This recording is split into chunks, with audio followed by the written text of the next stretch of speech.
नमस्कार साथियों, आप सभी का स्वागत है। जिनका भी सिलेक्शन टीआरई 1, 2 और 3 में हो गया, समझिए उनको नया जीवन मिला है, नया ज़िंदगी मिला है। कैसे जो समझिए, लेकिन इस वीडियो को आप लोग लास्ट तक देखिएगा। और मुझे पता है मेरा वीडियो का कोई क्वालिटी नहीं होता है, मतलब एडिटिंग नहीं अच्छे तरह ढंग से होता है। सिर्फ आप और मेरे बीच एक जुड़ने का ये माध्यम है ना? मेरा वीडियो थोड़ा बोरिंग होता है, लेकिन ध्यान से सुनिएगा इस वीडियो को आप लोग। देखिए, सबसे पहले तो मैं टीआरई 1 और 2 और 3 में जो भी लोग जिनका ज्वाइनिंग हो गया है ना? या जो ज्वाइन करने वाले हैं, उन सबों को मेरे तरफ से बहुत-बहुत बधाई। देखिए साथियों, जो जब मैंने हम लोगों ने, आप चाहे मैं, जो भी हम लोग हैं, बीएड में एडमिशन लिया था, तो क्या सोच कर लिया था?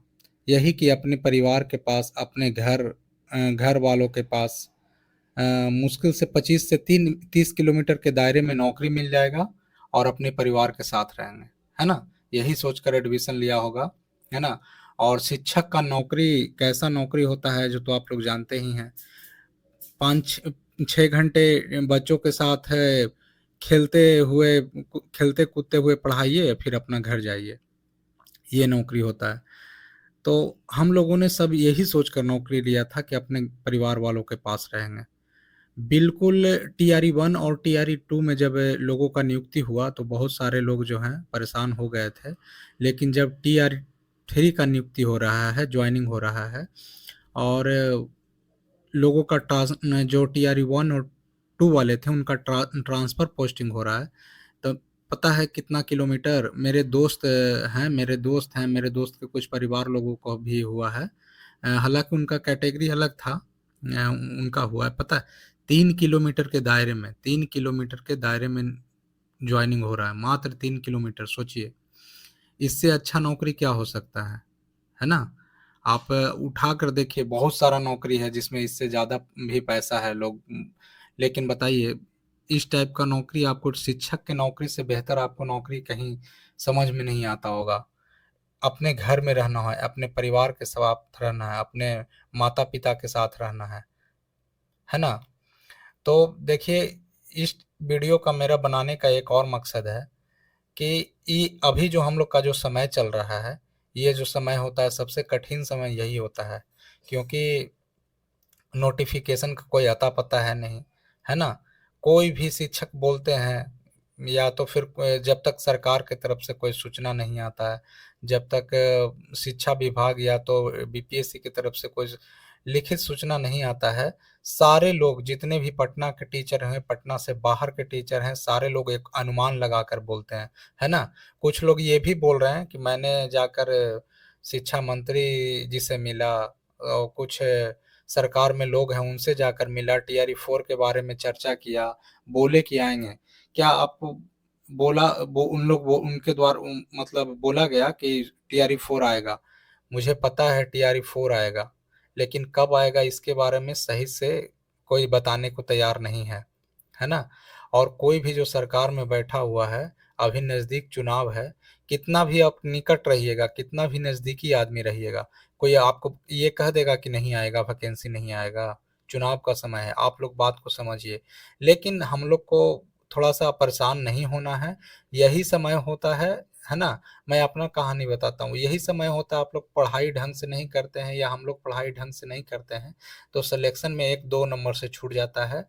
और जब आपके आस-पास लोगों का नियुक्ति होता है और आपका नहीं होता है, तो आप बहुत परेशान हो जाते हैं, है ना?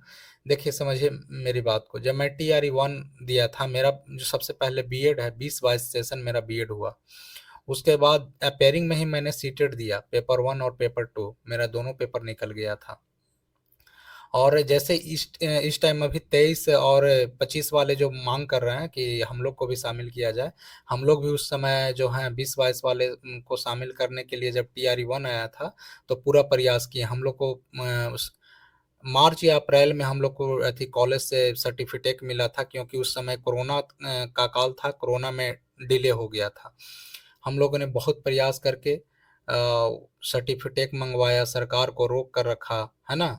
और जब हम लोग को सर्टिफिकेट मिला, सीटेट भी पास थे हम लोग, एक ही बार में मेरा सीटेट निकला था, सीटेट पास थे। उसके बाद जब टीआरई 1 का एग्ज़ाम दिए, टीआरई 1 का एग्ज़ाम दिए तो सिर्फ उसमें पेपर 1 और पेपर 2 पास किए थे, और 6 टू 8 में कोई वैकेंसी नहीं आया था, सिर्फ 1 टू 5 के लिए अप्लाई किए थे, और बीएड वालों को 1 टू 5 से बाहर कर दिया गया था। वहाँ मेरा सिलेक्शन नहीं हुआ, वहाँ से बाहर हो गए। टीआरई 2 में बताता हूँ, टीआरई 2 में मेरा अच्छा खासा नंबर आ रहा था, लगभग 80 के आसपास, है ना, 80 नंबर, मैं बता ही देता हूँ, 78 नंबर था, 78 नंबर था। ओबीसी कैटेगरी में टीआरई 1 में सबसे पहले तो इसके पहले बीपीएससी एग्जाम दिया नहीं था। टीआरई 1 में जो कट ऑफ गया था 72 गया था। मेरे जितने भी सारे दोस्त थे, सारे लोग बोल रहे थे कि इस बार आपका हो जाएगा, इस बार आपका हो जाएगा, लेकिन कट ऑफ होता है कितना गया, कट ऑफ 82 गया। ओबीसी कैटेगरी से मैं हूँ, है ना, ओबीसी में 82 गया। उस बार भी मेरा सिलेक्शन नहीं हुआ। फिर लगा चलो इस बार नहीं हुआ, टीआरई 3 के लिए दिया। टीआरई 3 में अब पता नहीं थोड़ा नंबर कम रह गया, नंबर कम रह गया, 6 टू 8 में नंबर कम रह गया। और मतलब जो 9-10 में तो ठीक ठाक नंबर है। मैं सप्लीमेंट्री का वेट भी कर रहा हूँ, लेकिन मुझे जहाँ तक लग रहा है कि सप्लीमेंट्री नहीं आएगा। अगर आना होता तो कोई ना कोई लिखित सूचना जरूर मिल जाता, लेकिन बहुत सारे मेरे साथी अभी भी बैठे हुए हैं, अभी भी जो हैं उन लोग सप्लीमेंट्री के वेट कर रहे हैं। कल वो लोग फिर प्रोटेस्ट करेंगे, कल 6 तारीख है, 6 मई है, 6 मई को फिर प्रोटेस्ट करेंगे। लेकिन मुझे नहीं लग रहा है कि सप्लीमेंट्री रिजल्ट सरकार देने जा रही है, ऐसा नहीं है, है ना। तो यहाँ भी मेरा नहीं हुआ, टीआरई 3 में भी नहीं हुआ। अब टीआरई 4 का मैं वेट कर रहा हूँ, मैं भी आप लोग की तरह वेट कर रहा हूँ। और यही समय होता है, नोटिफिकेशन नहीं है, पढ़ने का मन नहीं करता है ना। मेरे साथ भी ऐसा होता है, ऐसा नहीं है कि सिर्फ आप लोग के साथ हो रहा है, मेरे साथ भी ऐसा हो रहा है। तो यही समय थोड़ा-सा आप मतलब अपने आप को मोटिवेट रखिए, अपना पढ़ाई जो है कंटिन्यू रखिए, और अभी आप लगातार पढ़ाई करते रहिएगा, तब भी आपका नोटिफ़िकेशन जब आएगा तो आपका तैयारी अच्छा बहुत लेवल अप बहुत अच्छा रहेगा, तैयारी का जो लेवल रहेगा बहुत अच्छा रहेगा। और फिर आप एग्ज़ाम देने जाइएगा तो आप अच्छा स्कोर करके आइएगा। आप 1 नंबर, 2 नंबर, है ना? 1-2 नंबर से आप मतलब बाहर नहीं होइएगा।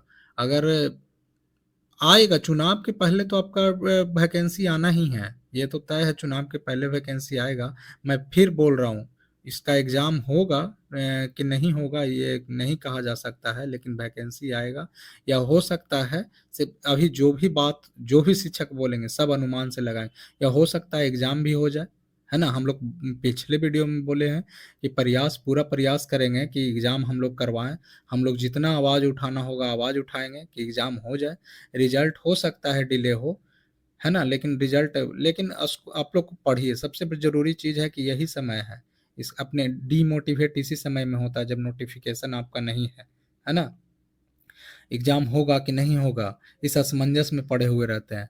तब भी लोग डीमोटिवेट होते हैं और पढ़ाई नहीं मन से, और होता क्या है कि सरकार क्या करेगी फिर लास्ट में कि नोटिफ़िकेशन जल्दी से देगी, जल्दी से फॉर्म भरवाएगी और जल्दी से एग्ज़ाम ले लेगी।